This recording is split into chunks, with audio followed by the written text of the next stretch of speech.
He goes, do you want to do the ruck for HIT? Yes, I'm looking for somebody for my team. Yes, this happens a lot. And I said, that's the one with the backpacks, right? And he said, yeah. And I said, I'm really only running like, a very 5Ks, casual 5K. 3 miles at a time. I'm not very fast. He's like, you'll be fine.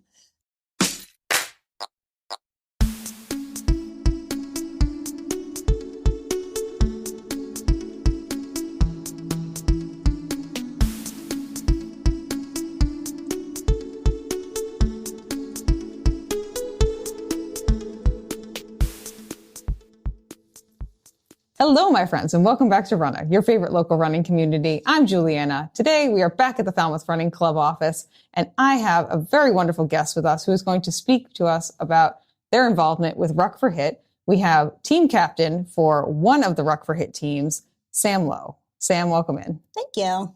Yeah, I'm excited to have you. I'm excited to talk about Ruck for HIT. We had Matt, who's going to be back on again, Matt Carroll, on last year. And I feel like it's something that if you're part of the running community, you've been offered to be on a team at least once around here. Absolutely. We're always looking for And I've declined it multiple times. So I'll do many other crazy things, but this, when it comes to like the team organization side of things, that's where I get kind of like, I don't know.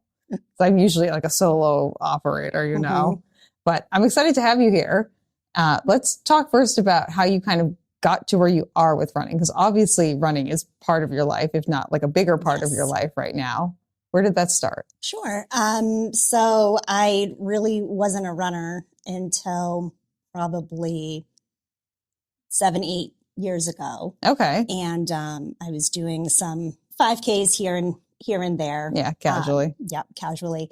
And then I ended up going through a divorce, and I said to myself, I'm going to do a 5K every month. Okay. To kind of just put myself out there, do something for me. It's a good way to be social too. Yeah. Yeah, it was good. It got me meeting some new people.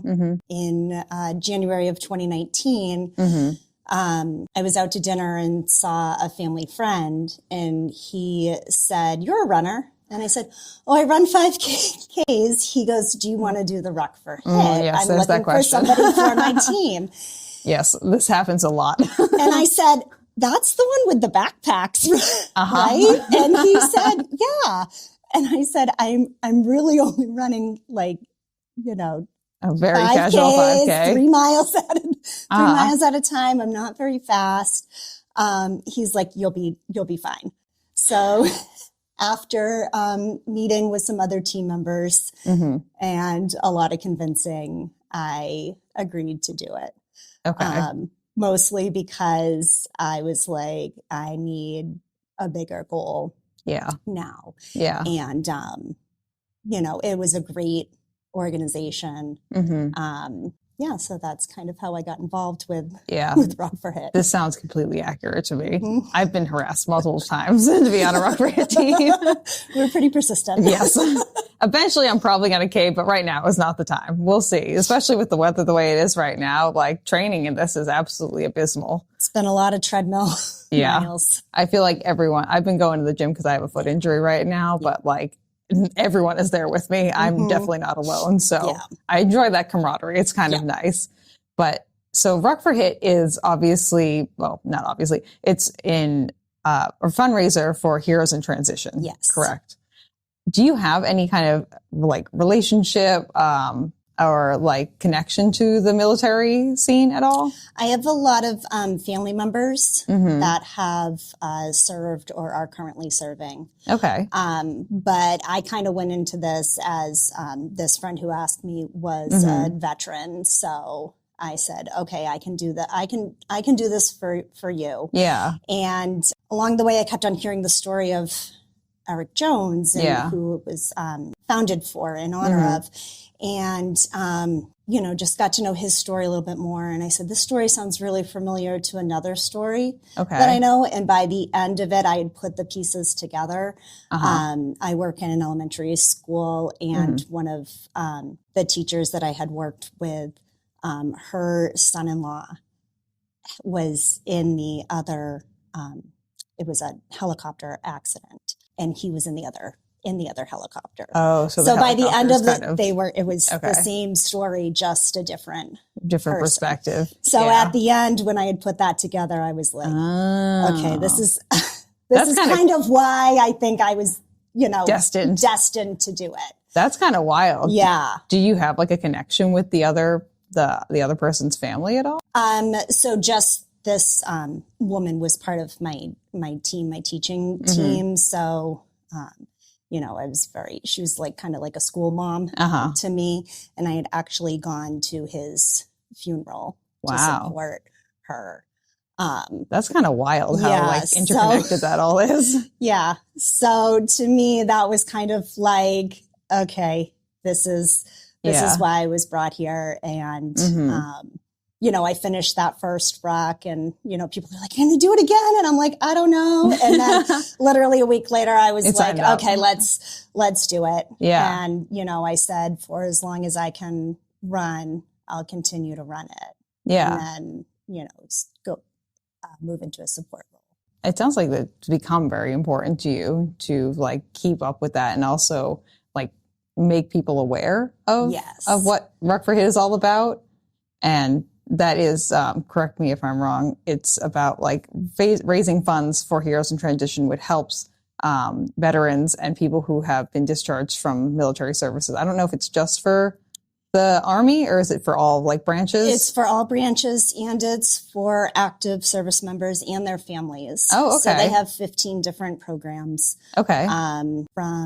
They do spousal retreats, they do family outings, they have a group just focused on kids of service members that are deployed. They do equine therapy. They have all sorts of... Oh, yeah, Matt was telling me about the equine therapy. Yeah. I think that's nice. Yeah. So they have a bunch of really different programs. Service dogs, I think, is what they started with. Okay. Kind of how they started this whole... Yeah, the outreach that they're doing. So to me, it's not just like one thing that they're doing. They have a lot of different... options for people, which is, really, really great. I think that's really important. I mean, I used to work at the VA in Hyannis, so I was directly working with a lot of the veterans there, a lot of older veterans, and there definitely is and was like a really big lack of kind of transitional and support for like services for the veterans, not only just like transitioning from like active duty to like civilian life, which is just like the wildest transition you can make. Because they're just like, yep, you're done killing people. Okay, now you go be like a someone at Stop and Shop, like cashier or whatever. Yeah. It's like, but I have many traumas that I have experienced, and then they carry that with them, and then it's that you need someone to assist you along that process. Exactly. And then the families too. Like it's very hard to like have someone you love be somewhere that's so dangerous. Yeah.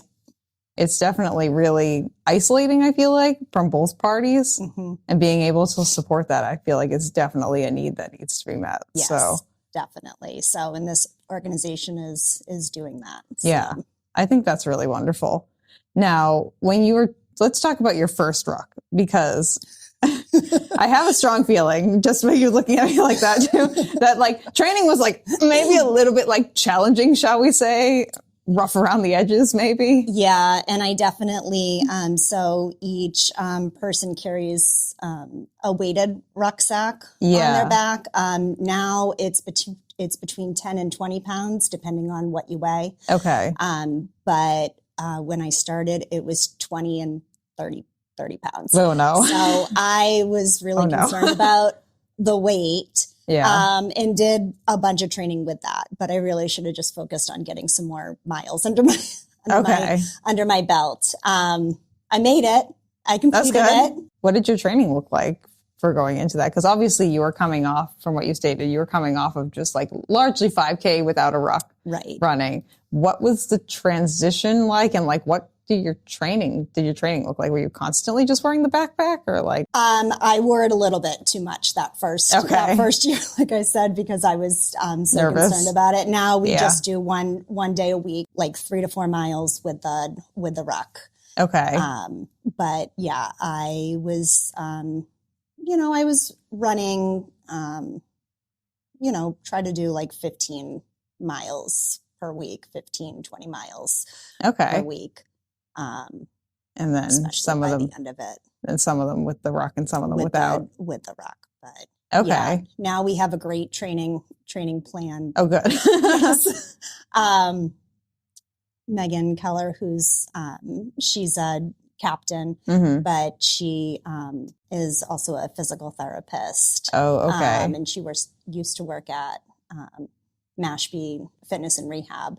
Her and her team put together an amazing training program for us. So it's 20-week training program. We have a live training once a week, like an in-person training. And then the rest is strength training through an app. And then you're running, you're building your running base well. Is that like whole training plan and the app new to that wasn't there when you were started, correct? It wasn't there when I started. They started that. I think this is the third or fourth year that they've done it. And I can definitely see a difference. Last year, the first year it took me 6 weeks to run again after. Oh, wow. After that, it was a lot. It really did a number on me. And I mean, you're kind of doing an ultra marathon, to be honest. So most people who run ultra marathons, you take a little bit of time off afterwards, especially if it's your first one too.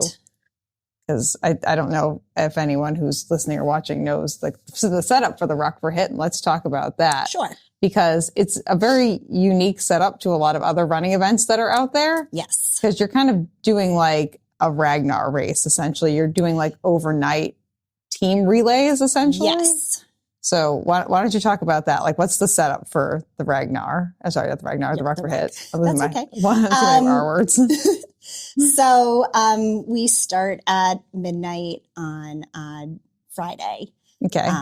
Ours is starting the last weekend of April this year. Okay. Does it change dates? Usually they try to keep it within that range. Okay. Before kind of the craziness starts. Yeah, before the summer. Because you guys are going through a lot of roads that during the summer months would be very crowded. Yes. So we start there, and runner one starts off, and there's seven runners total, and you run your leg. Each leg is between 2 to 4 miles. Okay. There's a van that follows you with the rest of the team in it, and then runner one completes their leg, and runner two goes out and does there, and you do that. We do that for the over 220 miles that it is throughout all 15 Cape Towns and back again. How long does that usually take the teams? What's a typical finish time? It's about 36 hours. Okay. So a day and a half, essentially. Yeah. So you're in, you've got two nights essentially that you're running, and then a full day on Friday. Did you train at all for any of the overnight stuff?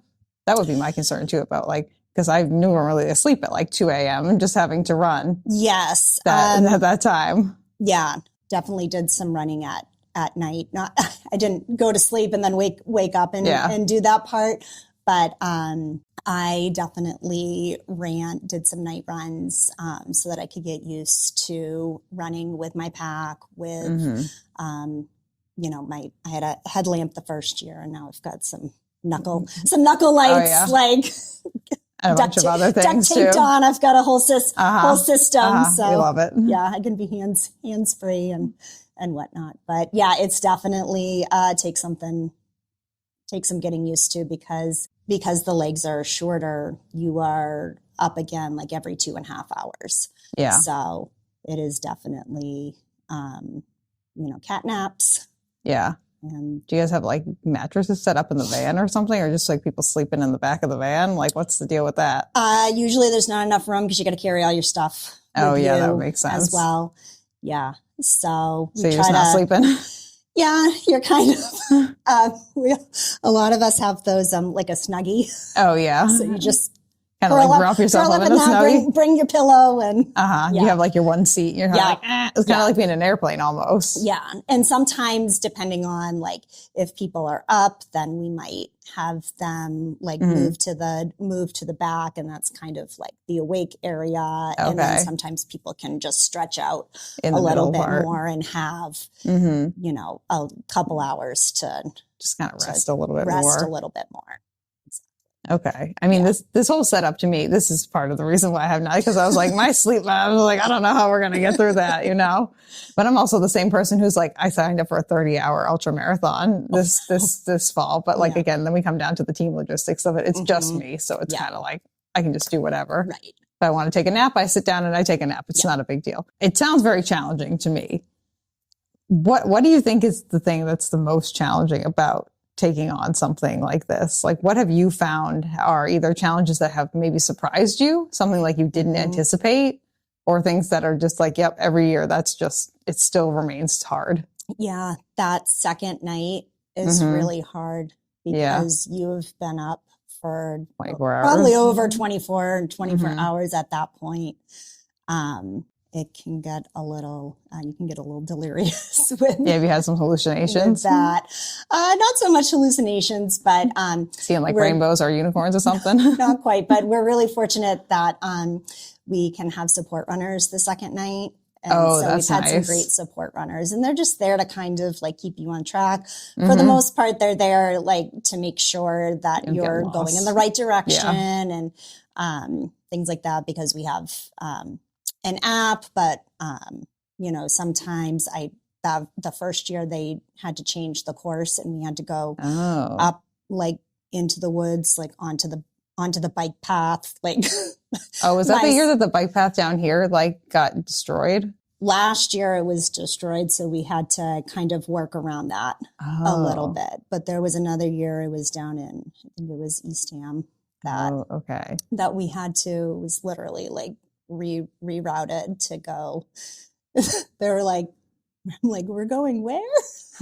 And it was through the woods at 11 o'clock at night. Really safe. But you know, but I had my support runner there, and he had rucked the year before. Okay. So he knew what I was going through. So he was able to guide you. Yeah. So he was really great. Yeah.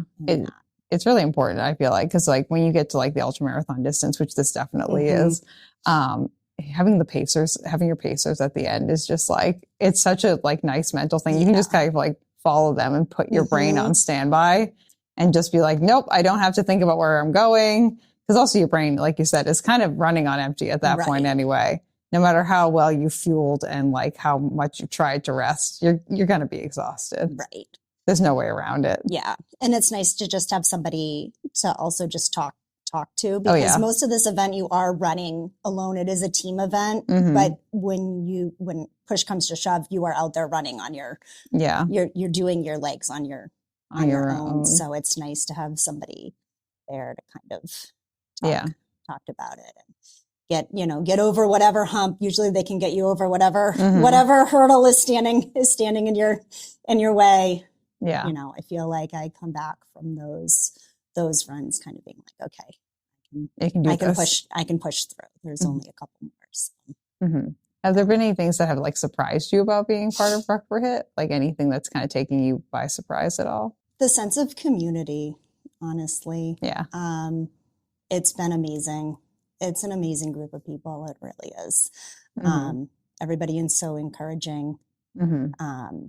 You know, we kind of have a thing. It's, you know, we're separate teams, but in the end, we're all one team. Yeah, and you're all working for the same cause. Working for the same cause, exactly. Yeah.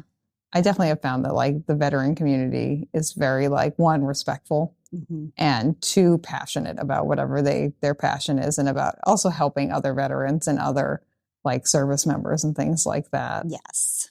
Are there a lot of people who are part of Ruck for Hit who are like veterans or service members? Yes, there's a lot of them, and it's kind of their way to, you know, pay it forward to other people. Yeah, that sounds like it would be very important to be able to do that. Now, with the community side of things, obviously you guys are constantly trying to bring in new people. let's give people like a pitch as to why is the community so great, and why do you think other people should get involved with Ruck for Hit? Like I said, I wasn't really a runner, and they'll take you as you are and help build you up. Yeah, and and even if you're not running it, if you're a volunteer, a driver, a support runner, everybody's equal. It's not one person is better than the other person. Yeah. And you said that you're possibly when you can't run anymore, you want to do the support side of things. Have you been able to be on the support side of things yet? Or have you just kind of participated, have you participated as a runner, or have you taken on other roles within the Ruck for Hit universe? Because I always like to, on this podcast, let people know that even if you don't run, you can still be involved with the running community. Absolutely. And benefit from the positive vibes that are the running community. Yeah. I haven't done that yet, but I'm hoping in the next couple of years that I can kind of switch it up a little bit and get into that side. Okay. As well.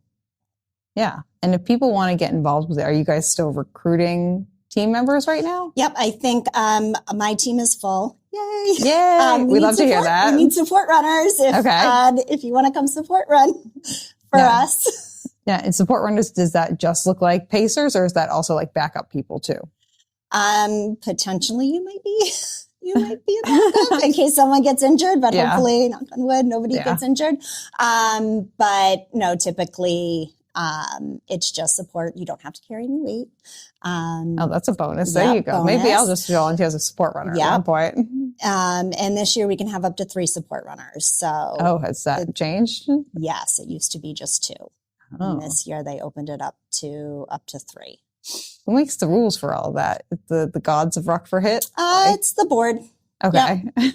The board decides. Okay. So. They get to decide what's going on. Yeah. I think they take input from everybody that's involved and kind of make some decisions about how to move forward. So yeah, that seems fair to me, Okay, so you're looking for support runners. You're also looking for the other teams might be looking for some runners. Yes, the other teams I know are definitely looking for runners, support runners. And I know our volunteer coordinators are looking for people to volunteer because they look for their 67 exchanges, I believe. And they try to have somebody at every single exchange. Okay, it's just someone who's yes, you're in the right spot. This is where we're doing the exchange. Yeah, and they check in the runners, and it's like I said, it's nice, at 3:00 in the morning, just to see somebody there saying, "You're in the right spot." Or, you made it. You're here, or the volunteers are great, and sometimes people really go out and they dress up and stuff. Yeah, and they have somebody had like a tiki hut set up one year and some other things. So you can be as creative as you want. But I'd be worried about the people who dress up their check-in stations in the middle of the night, because I would roll up to the tiki hut and I'd be am I hallucinating? Yeah. It's tiki hut. Come again.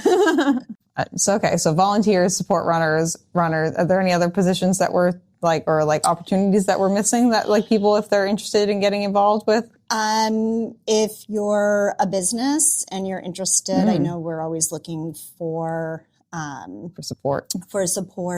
I believe at the finish line now, it's going to be at the fairgrounds. Oh, okay. The Barnstable County Fairgrounds. Okay. They're going to have an opportunity for businesses to be there. Okay. To promote themselves and things like that. Yeah. But they're always looking for people to partner with.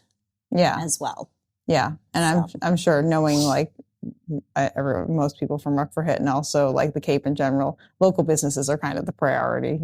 Yes. Local support is a big thing. Absolutely. Being able to give back to the community in some way or another. Yes. And support the community, I feel is very important around here, which I like that. It's nice time. Yeah. Definitely is nice. Absolutely. Okay. Well, I'll put, for anyone who's listening or watching, I'll put the information on Ruck for Hit down in the description of this episode below. So if you want to get involved, you can go ahead and check out the website for that. Anything else that you wanted to touch on that you think we've missed or like felt like people should know about Ruck for Hit? Or you can just tell them like, you should join us. Join us, friends. Join us. It's crazy, but it is, I can say it's a life-changing experience. And gives you new goals to work towards. Exactly. And just seeing, because there's different people that come out onto the course, and seeing those people really is touching. Yeah.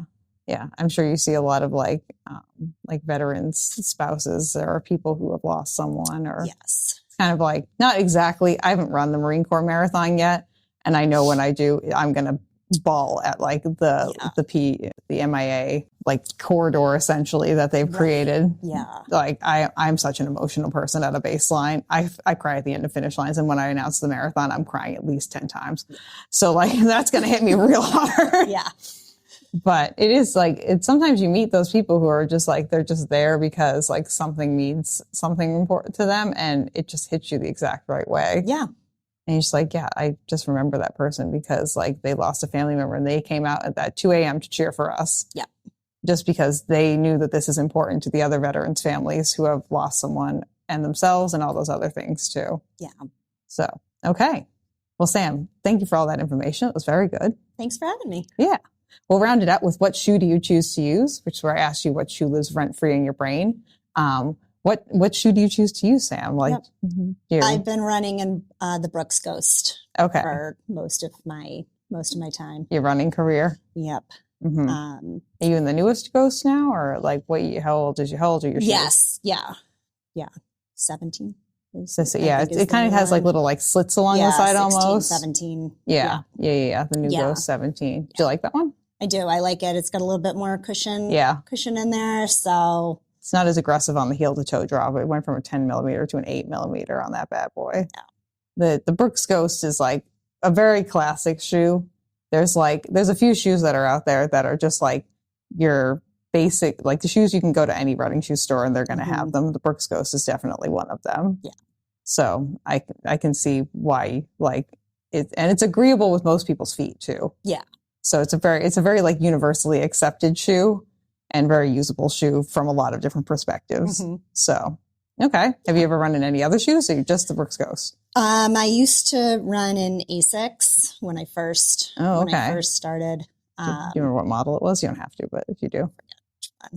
Maybe like the Cumulus or the Nimbus or like the GT 2000. Or I think it was the GT 2000. Yeah, it's a stability shoe, almost a little bit square. Yeah. Okay. Yeah, probably the GT 2000 then. Yeah, that's another like good, like basic shoe that's out there that almost every running store is going to carry as well too. So, and like I told you earlier, the Ruck for Hit team is notoriously a Brooks group. Yep. Like I show up and I do the nutrition side of things. Right. And like I show up in pretty much everyone but Glenn, who, because he works for the road race, has ASICS shoes, is wearing a pair of Brooks shoes. Yep. Like I will call out Glenn. But I know why he has ASICS. And if I was him too and I was working for the road race, I would not purchase more shoes. Absolutely. Like they're expensive, you know? So, okay. Brooks Ghost is our go-to shoe. We love to hear it. Okay. Awesome.